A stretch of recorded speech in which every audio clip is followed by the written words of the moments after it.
Friends, मैं हूँ शालिनी। स्वागत करती हूँ मैं आपका अपने चैनल जिसका नाम है किड्स बेसिक नॉलेज। आज आपको मैं बताने जा रही हूँ कि आप अगर एक टीचर बनना चाहते हो और आपका फर्स्ट डे है स्कूल में जाने का, कि आप वहाँ पे जाके आपको क्या पढ़ाना है, किस तरह क्या करना है, जिससे कि आप एक अच्छे टीचर हों और बच्चे आपको एक बेस्ट टीचर के रूप में देखें।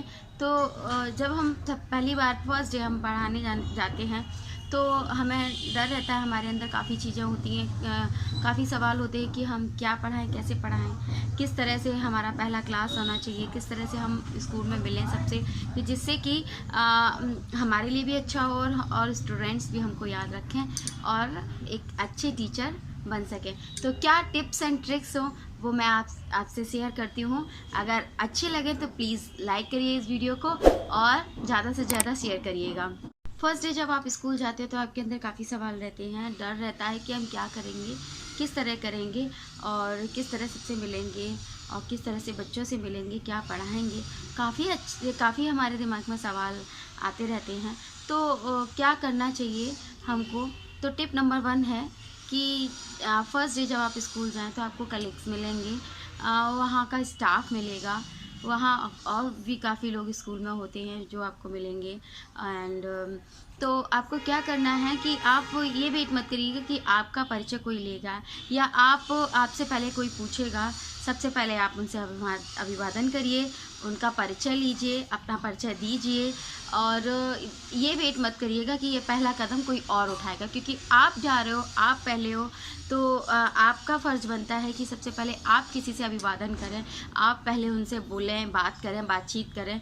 आपका नेचर चाहे जैसा भी हो, क्योंकि वो जो सेकंड व्यक्ति है वो आपको नहीं जानता है। तो आपको क्या करना है, आपको अपना इम्प्रेशन बनाना है। तो आपको सबसे पहले बात करनी है उनसे। आपसे क्या, चाहे वो छोटा हो चाहे वो बड़ा हो, आप अभिवादन करिए, हेलो, हाय, कुछ भी जो भी आप करना चाहो, गुड मॉर्निंग वगैरह। तो सबसे पहले आप करिए, उसके बाद आप इंट्रो ले सकते हैं, अपना दे सकते हैं। तो फर्स्ट टिप आपकी यही है कि आप ये वेट मत करिए कि कोई दूसरा आके हमसे बोलेगा। सबसे पहले आप अपना परिचय दीजिए, बात करिए, अभिवादन करिए। तो सेकेंड टिप आपकी होनी चाहिए कि जो सबसे बड़ा हमारे लिए प्लस पॉइंट हो सकता है, सेकेंड टिप है कि आप अपने फेस पर एक क्यूट सी स्माइल रखिएगा ऑल डे। आपको अपने फेस पे एक स्माइलिंग फेस रखना है, स्माइल रखनी है जो आपकी पर्सनालिटी में 4 चांद लगा दीजिए। जी हाँ, आप अपने फेस को स्माइलिंग फेस रखिएगा। जो क्या कहते हैं ना कि एक स्माइल काफ़ी कमियों को आपकी छुपा लेती है। आपकी अगर स्माइलिंग फेस होगा तो आपके अंदर जितनी भी कमियां हैं वो थोड़ा साइड में हो जाती हैं और एक स्माइल आपकी कमियों को छुपा सकती है। तो आप अपना जो प्लस पॉइंट है वो है कि आप पॉजिटिव रहिए और स्माइलिंग फेस रखिएगा। तो स्माइलिंग फेस से आप काफ़ी कमियों को अपनी छुपा सकेंगे और किसी के ऊपर अचानक से कोई आपको जज नहीं कर पाएगा। तो आपका अपना एक प्लस पॉइंट यही है कि आप स्माइलिंग फेस रखिएगा, जो कि आपके लिए प्लस पॉइंट होगा। नेगेटिव है आपकी, आपने कलीग से मिल लिया, स्टाफ से भी मिल लिया, अब बारी आती है आपको क्लास में एंटर करना है। अब आप सोच रहे हैं क्लास में जाएंगे तो क्या पढ़ाएंगे, किस तरह बोलेंगे और क्या हमारा रिएक्शन होगा। तो सबसे पहले आप जब क्लास में जाइए तो बच्चों का इंट्रोडक्शन मत लेने लगिए, क्योंकि आप जैसे ही बच्चों का इंट्रोडक्शन, बच्चों के लिए आप न्यू हैं, बच्चे के लिए आप न्यू हैं और आपके लिए बच्चे भी न्यू हैं। तो सबसे पहले आप पढ़ाने जा रहे हैं, आप पहले बच्चों को अपना इंट्रोडक्शन दीजिए, बच्चों का इंट्रोडक्शन बाद में लीजिएगा। आप बच्चों को इंट्रोडक्शन दीजिए, अपने बारे में बताइए कि आप क्या हैं, कैसे हैं, क्या आपके पढ़ाने का तरीका है और क्या आप जो आपका सब्जेक्ट है क्या आप उनको पढ़ाएंगे, किस तरह पढ़ाएंगे। आप अपने बारे में थोड़ा सा बता दीजिएगा कि ऐसा ऐसा आपको करना है। सेकंड, फिर आप बच्चों से 1 बाय 1 उनका इंट्रोडक्शन ले सकते हैं या फिर सभी का इंट्रोडक्शन ले सकते हैं, शॉर्टली ले सकते हैं, क्योंकि आप अगर सभी का इंट्रोडक्शन लेने बैठ जाएंगे तो काफ़ी टाइम हो जाएगा, एक क्लास आपकी यूं ही ख़त्म हो जाएगी। क्योंकि आपको उस क्लास में बच्चों के साथ फैमिलियर भी होना है और आपको ये भी मत भूलिएगा कि आपको सिर्फ फैमिलियर नहीं होना है, आपको आपको क्या पढ़ाना है, आपको सबसे मस्ट इम्पॉर्टेंट है कि वहाँ कुछ पढ़ाना भी है, जिससे कि बच्चे कह सकें और आप भी एक डेमो क्लासेस ही दे रहे हैं। स्टार्टिंग में फर्स्ट डे होता है तो डेमो ही होता है, आप भी आप बता सकें आपने क्या पढ़ाया है, या आपको कोई देख रहा है तो वो समझ सकते कि हाँ आपने कुछ पढ़ाया क्लास में। तो फर्स्ट आपको इंट्रोडक्शन खुद का देना है और सेकंड बच्चों से लेना है। शॉर्ट ही ले सकते हैं आप, कैसे ले सकते हैं, किस तरह से ले सकते हैं, ये आपके ऊपर डिपेंड करता है। तो जल्दी जल्दी से आप उनका इंट्रोडक्शन ले लीजिएगा और बच्चों को देख के भी जज कर सकते हैं कि आप जैसे तो उनसे इंट्रोडक्शन लीजिए और अपना इंट्रोडक्शन दीजिए। साथ ही बच्चों को देख के भी आपको लग सकता है कि ये क्लास का मॉनिटर हो सकता है, तो आप पूछ भी सकते हैं कि क्लास का मॉनिटर कौन है, क्लास का डिसिप्लिन कौन देखता है, क्लास में कौन अच्छा सिंगर है, कौन अच्छा क्रिकेट खेल लेता है। तो इससे बच्चे आपस में थोड़ा सा आपके और बच्चों के प्रति थोड़ी सी फैमिलियर हो जाएंगे। तो बच्चे थोड़ा बहुत अपने बारे में अपने से ही बताएंगे। जब आप इस तरह की बातें बच्चों से करेंगे तो आपको थोड़ा सा इतना नॉलेज हो जाएगा कि बच्चे कौन से अच्छे बच्चे हैं, कौन थोड़ा सा दब्बू टाइप के हैं। तो जो दब्बू टाइप के आपको लगे तो आप उनको उठा के उनका इंट्रोडक्शन ले सकते हैं। तो जिससे ये रहेगा कि टीचर हमारे प्रति भी, हमको उस बच्चे के अंदर ये रहेगा कि टीचर हमको भी ध्यान दे रहा है, हमको भी पूछ रहा है। तो ये चीज़ आपके दिमाग में होनी चाहिए कि किस तरह की क्लास में बच्चे हैं, क्योंकि सभी बच्चे एक से नहीं होते क्लास में। तो आपकी थर्ड टिप यही होगी कि आप अपना इंट्रोडक्शन दीजिए सबसे पहले, उसके बाद बच्चों का लीजिए, तो थोड़ा सा फैमिलियर हुई है। और नेक्स्ट टिप है number 4, come to the point. क्योंकि 30-40 मिनट का पीरियड होता है, आपने बच्चों को जान लिया, बच्चों ने आपको जान लिया और ये सब आपने बता दिया, तो आपको उस 30-40 मिनट में आपको पढ़ाना भी है। तो एक आप बच्चों को बताइए कि आप अपना सब्जेक्ट बताइएगा कि क्या आप पढ़ा रहे हैं, और उस सब्जेक्ट के अकॉर्डिंग आप अपनी टाइम टेबल बच्चों को रफली ही बता दीजिए कि आपको किस तरह से पढ़ाना है उनको। तो ये सब आपको करना है, क्योंकि नेक्स्ट आपको रीड भी कराना, राइट भी कराना है उसमें। और लास्ट जो आपको लास्ट डे में जो बच्चों को होमवर्क मिला था वो भी देखना है, और नेक्स्ट डे जो आएगा उसके बारे में भी आपको बताना है कि क्या करके लाना है उनको। तो ये सब आपको उस दौरान ये सब भी करना, ये मत भूलिएगा। तो आपका नेक्स्ट टॉप पॉइंट यही रहेगा कि आप उनको राइट कराइए, रीड कराइए, और अकॉर्डिंग टू द डायग्राम के अकॉर्डिंग भी आप उनको थोड़ा सा चाहे आपका सब्जेक्ट कोई भी हो, कोई भी आप टॉपिक पढ़ा रहे हो, उस टॉपिक से एक रिलेटेड डायग्राम तो बनता ही है। कोई भी आप टॉपिक पढ़ा रहे हो, एक डायग्राम अपने दिमाग में बना लीजिए, चाहे वो छोटा सा भी हो चाहे कुछ भी हो। तो वो एक डायग्राम आप बनाइए, बच्चों से पूछिए, फिर उनके व्यूज़ लीजिए उस टॉपिक को लेकर कि उनके व्यूज़ क्या हैं। तो आपको ये समझ में आ जाएगा कि जो मैंने पढ़ाया है वो बच्चों को समझ में आया है थोड़ा बहुत, चाहे वो कोई उनके व्यूज़ कोई भी हो।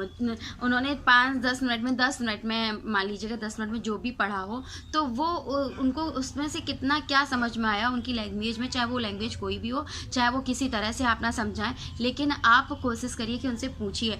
Talk to the students too कि उनको क्या कितना समझ में आया उस दौरान।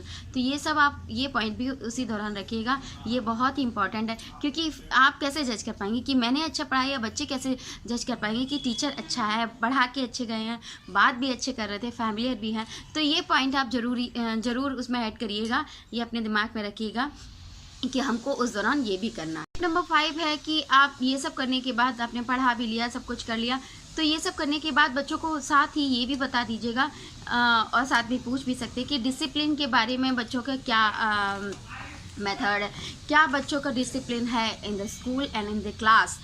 तो डिसिप्लिन में कौन कितना रहता है, या टीचर कौन कितना डिसिप्लिन है, या फिर आप किस तरह से पसंद करेंगे अपने क्लास को, किस तरह से मैनेज होना चाहिए आपका क्लास, या फिर किस तरह से टीचर आपके साथ बिहेव करे, लाइक टू द डिसिप्लिन में आपका डिसिप्लिन से मैनर यही हो सकता है कि कितना क्लास मैनेज रह सके, और क्या व्यूज़ हैं स्टूडेंट्स के, और आपके व्यूज़ क्या हैं उसके प्रति। तो आप बच्चों को ये भी साथ में बता सकते हैं कि आपका पढ़ाने का तरीका क्या है, कि आप अगर 5 मिनट बच्चों से टॉक कर रहे हैं तो उस समय से बात कर रहे हैं हम, ठीक है। अगर हम पढ़ा रहे हैं उस समय पे अदर टॉपिक पे कोई बात नहीं होगी, जो आपका टॉपिक चल रहा है आप उस टॉपिक पे बोल सकते हैं, वो भी बैठ कर नहीं, खड़े होकर, और कुछ भी पूछना है तो पहले परमिशन लीजिए, स्टैंड अप होइए, उसके बाद पूछिए। और साथ ही एक्स्ट्रा आप बता सकते हैं, एक्सेट्रा कुछ चीज़ें ऐड कर सकते हैं आप उसमें, कि आपका क्या तरीका है पढ़ाने का।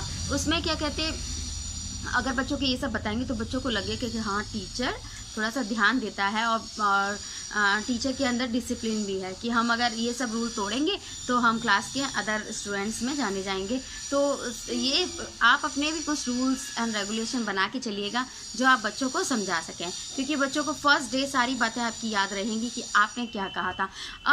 कहने भर से नहीं, ये आपको सेकंड डे भी फॉलो करना है, कि यही नहीं कि आपने एक दिन इसको बता दिया, नेक्स्ट डे आप ही भूल गए कि क्या मैंने बताया था क्या नहीं। क्योंकि आपको ये अगर रेगुलरिटी में 4-5 दिन या फिर 1 मंथ आप रहेंगे तो बच्चे आपसे कनेक्ट हो जाते हैं, और बच्चे खुद आप अगर आप भी एक बार भूल भी जाएंगे तो बच्चे खुद आपको याद दिला देंगे। तो ये चीज़ आप अपने अंदर रखिएगा कि ये डिसिप्लिन आपने जो बनाए हैं, जो बच्चों को बताए हैं, वो फॉलो भी हों। ठीक है, तो ये सब आप नेक्स्ट स्टेप में बता सकते हैं बच्चों को, और थोड़ा बहुत उस टाइम कर भी सकते हैं। ठीक है, ये आप अपने माइंड में सेट करें। टिप नंबर 6 है कि बच्चों को पढ़ाने के साथ साथ आप 5 मिनट या 2 मिनट चलते चलते कुछ ये भी समझा सकते हैं बच्चों को, कुछ गुड मैनर्स या एक थॉट आप बच्चों को समझाइए, या आप डेली कर सकते हैं या वीकली 2 डेज़ या 3 डेज़। अगर फर्स्ट डे गए तो थोड़ा सा इंप्रेशन जमाने के लिए एक थॉट तो बनता ही है, तो बच्चों की या फिर एक गुड मैनर समझाइए या फिर एक थॉट बताइए।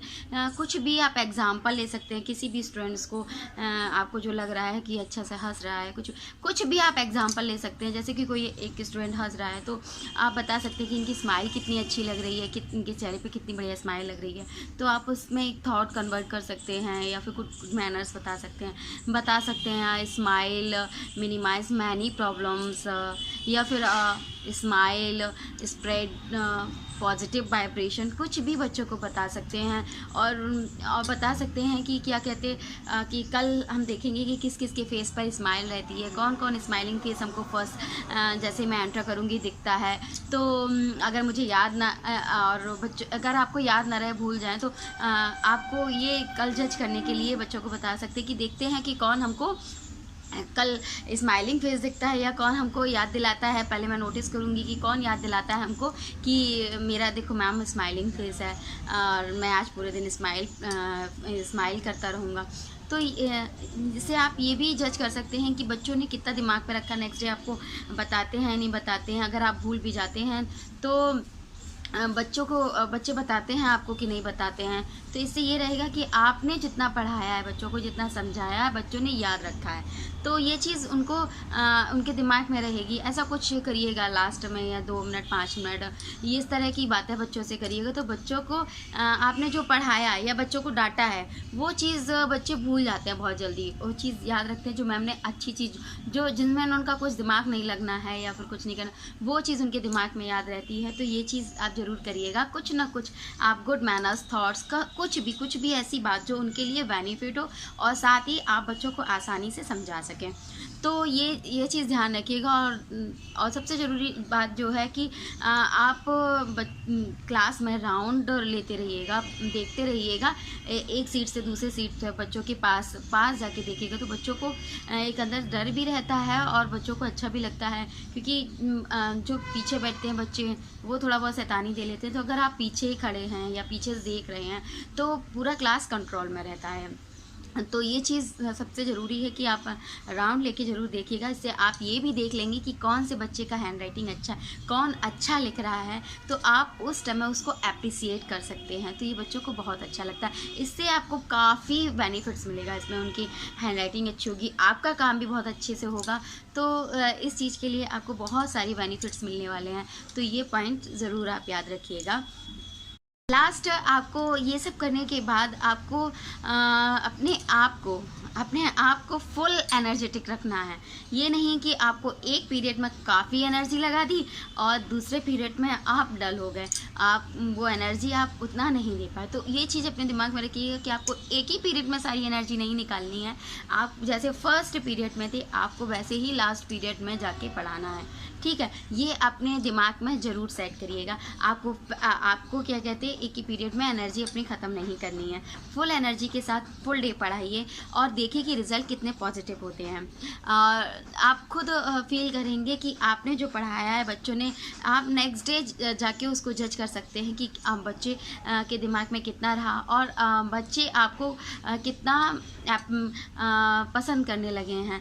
तो आई होप आपको मेरी ये वीडियो अच्छी लगी होगी, तो प्लीज़ मेरे चैनल को सब्सक्राइब करिए, इस वीडियो को लाइक करिए और ज़्यादा से ज़्यादा उस शेयर करिए तो उन टीचर्स जो पहली बार पढ़ाने जा रहे हैं और जिनके लिए टीचिंग करना फर्स्टली जब वो टीचिंग करते हैं तो काफ़ी उनके अंदर झिझक होती है, ये सब झिझक निकल सके और कुछ टीचिंग टिप्स आपको मिल सकें जिससे कि आप एक अच्छे टीचर बन सकें, एक बेस्ट टीचर बन सकें अपने स्टूडेंट के। तो आई होप आपको ये वीडियो अच्छी लगेगी, तो प्लीज़ लाइक करिए, शेयर करिए एंड सब्सक्राइब करिए मेरे चैनल को। Thank you for watching.